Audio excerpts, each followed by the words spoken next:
Welcome to Uncaged, a show that celebrates thought leadership from today's top business leaders. The program provides a voice to amazing executives from around the globe who are shaping the world of business today and mapping the path to the commerce of tomorrow. Today we're speaking with Benno Burkhart. Benno, it's great to have you on the show. Hi, thanks for having me.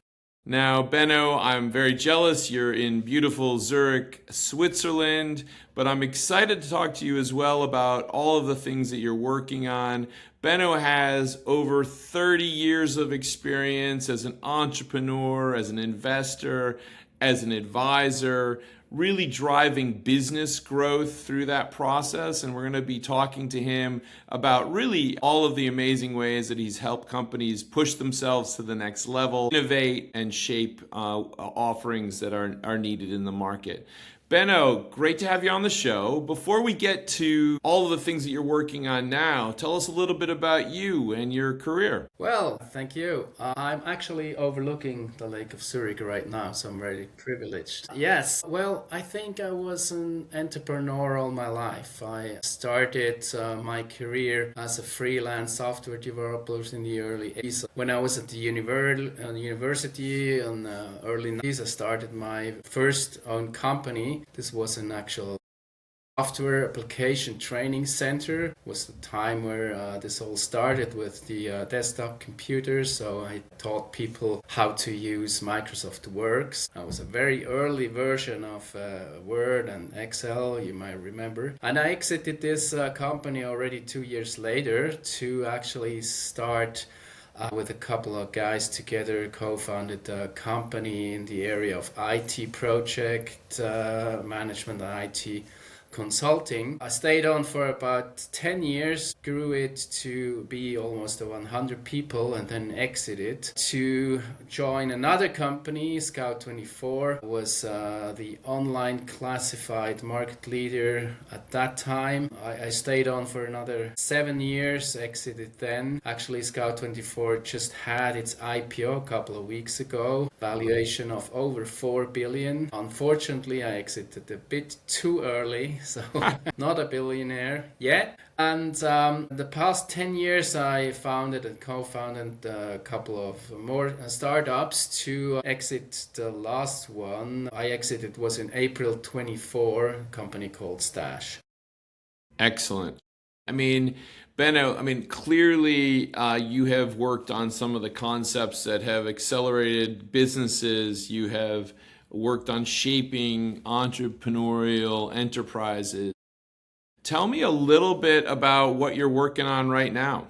Yeah, well, what I do now is a couple of years back I learned a new model, at least it was new to me. The model was entrepreneur in residence, and the company Stash I just told you about was the first time I was coming on board as an entrepreneur in residence. For those who don't know this model, it's actually if you join a startup as a kind of a late founder and investor to take on the role of the CEO. Reason why is usually the founding team is actually very focused on the engineering part of the technology part, and they have to have someone in the team that takes care of everything else. So at least things like general management or the marketing or the sales or the product shaping or EHR, the hiring, the location, the legal stuff. So everything that's actually around the core of the business. So the first time I did this was a Stash. I came on actually as person number 3.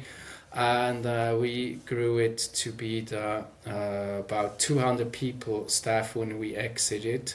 It was a grocery quick delivery company. You might even have seen it when you were in Zurich. We were very active and very visible in Zurich, especially in the Seefeld area. And for people who don't know, it's something that's similar to GoPuff in the US. Mm-hmm. Exited that one April 2024, and now I have taken on a new one since summer 24. The company is called Smart eTax AI. And this company is actually launching an app that does your tax return. Wow. Well, I mean, I tell you, well, in Europe, there's definitely need to improve the products related to e-taxes, actually. Absolutely, You that's what we know, thought. yeah. So I can tell you as someone who has businesses in Europe, it has been very frustrating actually to use systems like QuickBooks and then try to translate them over to the European tax systems. So yeah, I'm all for it, Benno. Please make my life easier. We will. Thank you. Well, I mean, obviously, you've been involved in helping these companies that are, it sounds to me like at that stage where they have a concept, maybe they have some level of product market fit, and really kind of turn it into, I would say, like a commercial enterprise. And we're living in interesting times. I mean, I would say that the challenges that companies face as they go into that commercial phase continue to evolve. Tell me a little bit when you look at the businesses that you're close to and supporting, what are the hot topics for them right now? Well, Switzerland is not famous of having lots of natural resources like oil and gas and other commodities. So the actual resource we have is talent, is know-how. What we're seeing is that we have two great universities, the ETH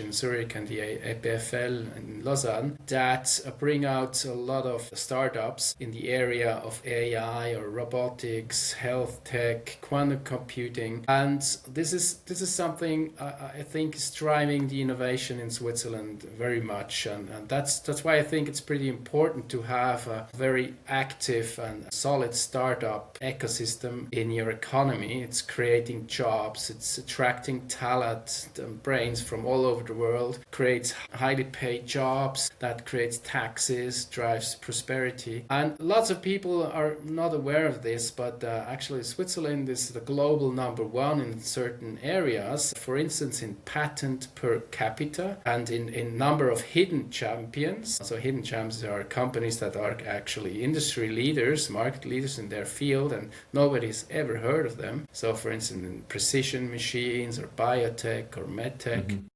And Switzerland's number one in the world if on unicorns per capita. So in the past 10 years, we had born over 100 unicorns in Switzerland. So this is a pretty amazing story we're having here in Switzerland. Yeah, and I certainly think that the talent level is high there. I would say, as someone who worked out of Zurich this summer, it seemed like every fourth person I ran into was either like a Google employee or a Meta employee. There were a lot of amazing things being done there at a very, very high Mhm. level. Yeah, these people, they have time to sit on the lake and we have to work, right? Well, they definitely seem to be living pretty well for sure. That's got to be said. I mean, Benno, it's a really interesting career path that you've forged for yourself. And I would say that in many respects, most people would probably call that almost like a more American path, really, like, kind of being more entrepreneurial, taking a lot of risk here. But tell me a little bit about why you followed this path. Where does the passion come from for this area?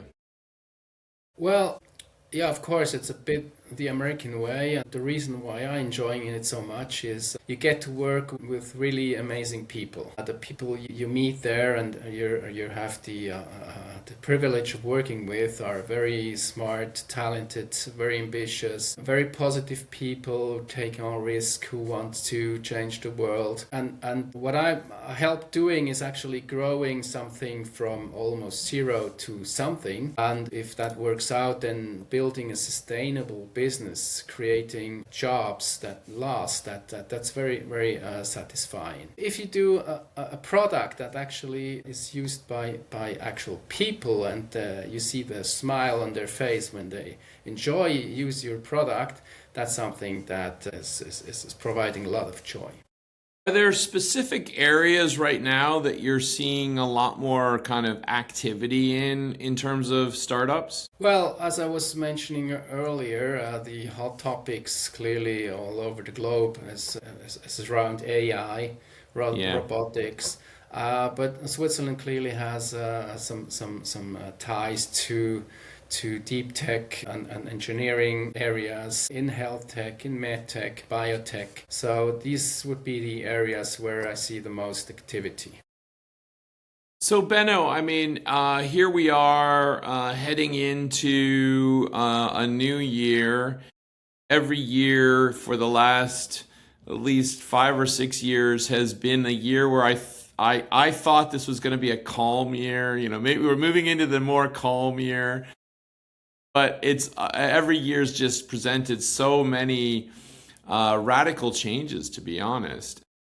You know, when you look into 2026, what are you excited about? Well, I hope that we in Switzerland can move on and develop the startup ecosystem further. This means we have to solve a couple of regulatory challenges still, but I'm very confident that we're able to do that shortly. And I was hoping that we will attract more and more capital in later stages. It's pretty easy in Switzerland to get seed capital, especially if you're in deep tech. But later stage is always a challenge. So a problem here in Switzerland is that successful startups then at a certain point they go direction north to Germany, or they go even transatlantic to the US, or Yeah. so that's actually a pity. We should make sure that they stay on. And as it is Christmas pretty soon, I would clearly try to make a wish about more in terms of culture in Switzerland. You were mentioning that